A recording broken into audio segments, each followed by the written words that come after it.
Hey guys, it's Drew from Diving Sports, and today I want to do a video for you divers out there who are warm water divers or fair weather divers and might be thinking about getting into cold water diving.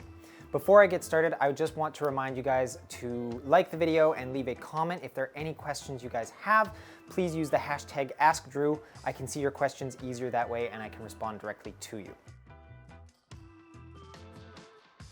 Some of my favorite dives I have ever done are in cold water diving, and I have had some amazing experiences diving locally in BC. There's so much to see and it's totally worth it for everyone to at least give it a try.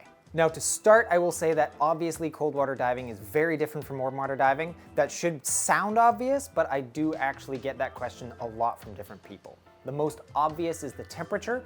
Both in and out of the water, you're gonna get a lot colder and a lot faster. So that the main thing that we are going to try to prevent is getting colder. The way we want to do that is by increasing the thickness of our wetsuits or by wearing dry suits. That on its own will be a big change for most people and one of the most significant ones. Diving in cold water also tends to highlight all of the bad diving habits that you may have picked up that you don't realize. I'll give you an example that some people might recognize. So you're on a boat in the tropics and one of the divers says they are a cold water diver and they always use a dry suit. On the dive, they're almost always in a horizontal flat position, frog kicking and moving super slowly, even during the safety stop. On the other hand, all the tropical divers around are swimming in circles, and they're usually in a more vertical position, and they're going through air quite quickly. If that sounds familiar, it's because when you dive in cold water, you have to learn proper trim and finning techniques right away, otherwise things can kind of get out of hand and difficult for you pretty fast.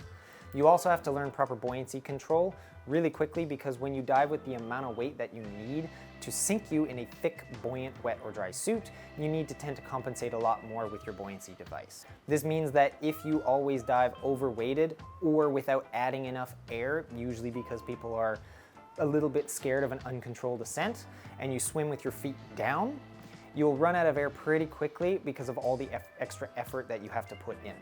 Not to mention that it can be very dangerous and it can lead to an emergency. The same goes for being underweighted or always having too much air in your BCD.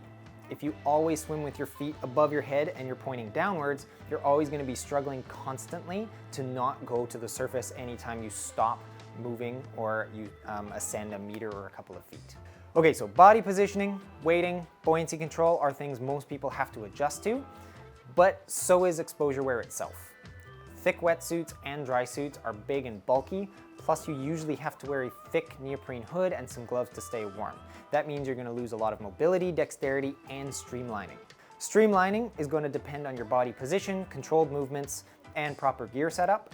The slower you are, the more efficient you are, and the more air you're going to conserve.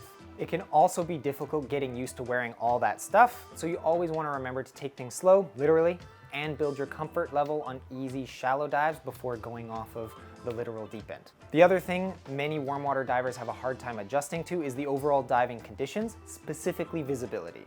Up here in Vancouver, we are known for our emerald sea, which is a very nice way of saying that there's a lot of particulates in the water, causing it to look green all the time and having a lot lower visibility than some people are used to. When I go on vacation and I go for a dive and the guide says that, sorry for bad visibility, it's usually a lot better, I always laugh to myself because they're usually talking about 30, 35 foot visibility, which is about 10 meters. For me, that's pretty good. I can see all my students, I know where the ground is without touching it, and I'm happy. Shifting to low visibility diving can be a challenge, but I find it's totally worth it. Not just because it will raise your overall stress tolerance on future dives, but it also forces good habits, buddy communication. You tend to look a lot more closely for the little critters on the dives. And at least you will then appreciate warm blue water the next time you get it. Another thing, which is similar to my last point, a lot of the wildlife we have, at least in Vancouver, tends to be a lot harder to spot and a lot smaller. We don't have the same kind of, like sprawling coral reefs that you'll get in the tropics and warmer oceans. So the fish and the animals aren't always right out there in the open for you to see them. You have to play a game of Where's Waldo to find all the cool stuff, and it's all right there, but if you're swimming too quickly, you're gonna miss everything. That goes back to what we talked about earlier, which is most cold water divers will dive a lot slower than you might be used to.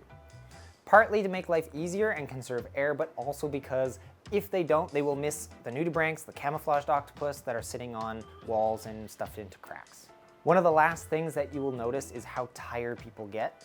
People underestimate how much energy you burn just staying warm underwater. Even in a thick suit, your body is working overtime to keep your core temperature up. Studies say that the average diver in temperate water burns 600 calories per hour while on scuba. That's almost all just your body trying to stay warm. So cold stress plus nitrogen stress, lifting heavy equipment, often while you're diving from shore, and time spent gearing up and gearing down, all add to your fatigue at the end of the day. Most dives, shore diving, 2 dives is more than enough to feel accomplished and ready for a nap. Some of that might sound a little bit rough, but once you get into cold water diving, you can get some of the most amazing experiences. I've had giant Pacific octopus crawl up my arms and give me a hug while touching my face. I've had sea lions come visit me from out of nowhere on dives, basically just acting like a giant grizzly-sized puppy underwater, which is always really cool. We do have some of the best diving in the world, and to date, it is my favorite kind of diving. It just takes a little bit of an adjustment period. If cold water diving sounds like something you might want to try, I would definitely recommend contacting us or your local dive shop and asking about dry suit training and how to get set up for cold water diving. We also do lots of different dive trips and charters around Vancouver and Vancouver Island, so if you are in the area and you're interested in joining us, feel free to get in contact with the dive shop. I think that is all I wanted to say. If you guys enjoy our content, please subscribe and like the video, follow me on Instagram, and I will see you in the next video.